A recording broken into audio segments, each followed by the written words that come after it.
Was it in the shooter's pocket? No. Was it awesome? Yes. Thank you, Kyrie, for adding a little bit of flair. Now let's head over to the ice on even a worse underhand pass. Here's Nate McKinnon of the Avalanche. First of all, take your helmet off. Oh, then I thought it was, at first I thought he was actually being nice. Whoops, there's your helmet. Gets a 10-minute, what is it? A 10-minute misconduct penalty. His night was over, probably get another fine. So look, at first I thought it was nice. You got to aim it a little bit lower. We can go back to Kyrie. Kyrie, low pass. Low. So Nate, watch a few Nets games. Follow Kyrie if you're going to be passing balls or helmets. That's great. That's great. All right, time to make the call. Here we go. Kyle Pitts put on a show at Florida's Pro Day yesterday. The tight end lit it up. He's in the mix to be the first non-quarterback taken in the draft. But Brandon, make the call. Which non-QB will have the most immediate impact this season? Let's stay right here with a pass catcher. I'm going to go to the wide receiver position. This guy, it's not Jamar Chase. I think he has the most upside. He's a big receiver. He'll probably be first, not Waddle. But I'm going with the Heisman Trophy winner. I'm going with Devontae Smith. He's NFL ready right now. And the reason why I say that, because when you go from college to the NFL, the biggest difference is, can you beat one-on-one? Can you beat bump and run coverage? This dude is shifty. This dude can do it all. So I'm going to go with this kid because I truly believe he can go compete with the Stephon Gilmores. He can go compete with the Jalen Ramseys, because you got to see him in that box. And we're talking about mano to mano. And that's who I'm going with, this kid right here. He's NFL ready. So I took a slightly different tact for this question, because I didn't want to pick a receiver because it's so dependent on what quarterback they get paired up with.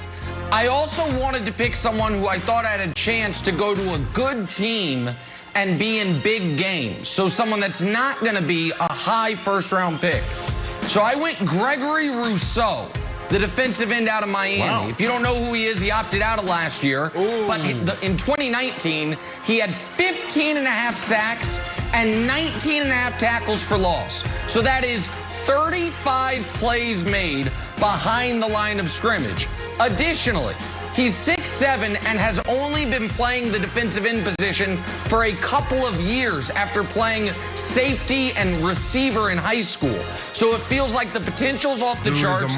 The production was off the charts in his 1 year playing, and because he allegedly didn't have a great pro day, he's falling down draft boards to where you could see a really good team get him in the 20s, maybe even those Seattle Seahawks we're talking about that need more of a pass rush. So I went Gregory Rousseau, who I think is going to play in big games and make an immediate impact. Free life tip here. Subject, karaoke. Here's how you can be great at karaoke. Try your absolute hardest, like you're at Madison Square Garden with a whole arena full of people. You got to go the whole way. People are like, that was awesome. That's what Kyle Pitts did. After his pro day, here's what he said.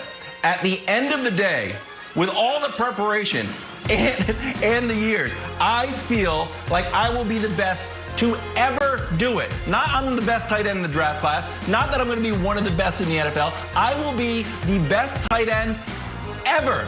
So look, if you're going to pass on a draft prospect, you better watch out if you pass on Kyle Pitts and he ends up being fantastic. He's going to be like, hey, I told you I was going to be the best tight end ever. And you guys let me slip to 7. Dumb move on your part. I spelled it out for you right in my pro day. Wow. On to San Francisco.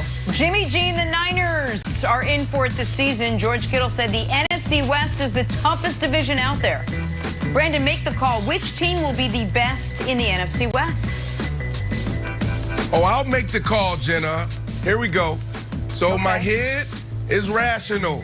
My gut, our gut, can be irrational at times. My head that is rational says the Rams. The Rams 2018, they ran the ball well. Their quarterback played well. Defensively, they weren't like great statistically, but they turned the ball over. I think we're going to see a Rams team that is sensational this year. But I'm going to go with my gut. And my gut says, go with the best quarterback in the division. That's Russell Wilson and the Seattle Seahawks. Their issue, Nick and Wilds, was defensively, they do the same thing over and over again. We saw them at the beginning of the season. They weren't great. Teams were scorching them. But then the second half of the season, what did we see? They start bringing quarterback blitzes. They start doing things differently, things they've never done in 9 years. So I got to say they're going to continue that trend, mixing it up and tweaking their defense. Their defense, they don't have a lot of studs, but they can be a mid-tier defense. And now on offensive side, you're giving Russell Wilson the pot. You're giving him the pan. You're giving him the skillet. You're giving him all the utensils he needs.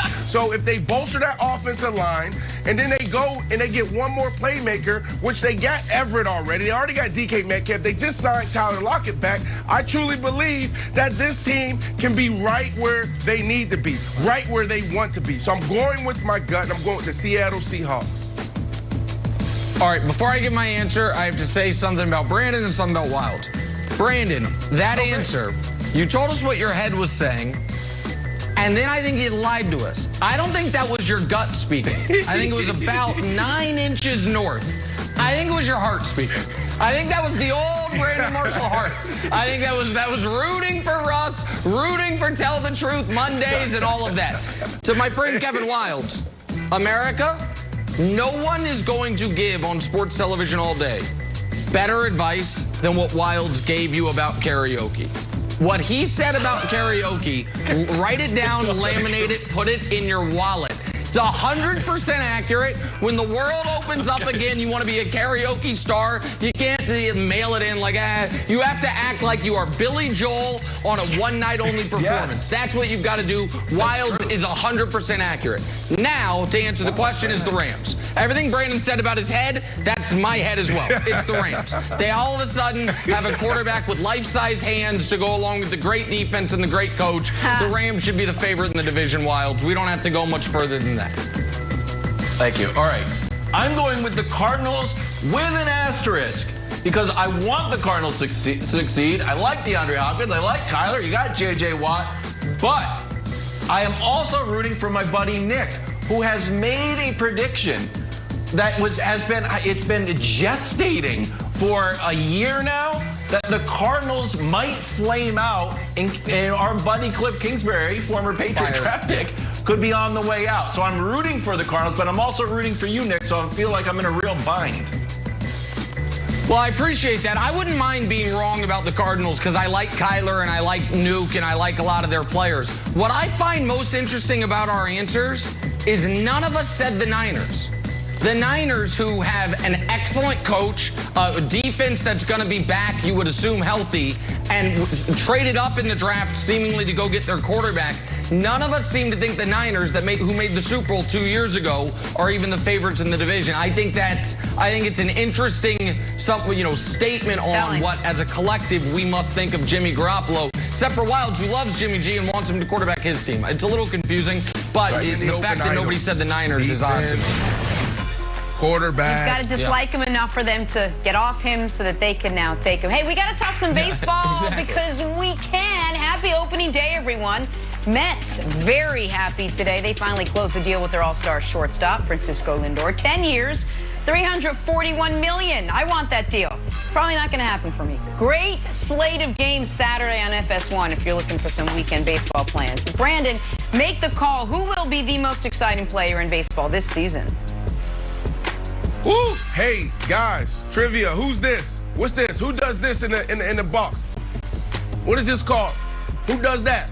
Who does the shuffle? Y'all heard of the Soto shuffle? Juan Soto.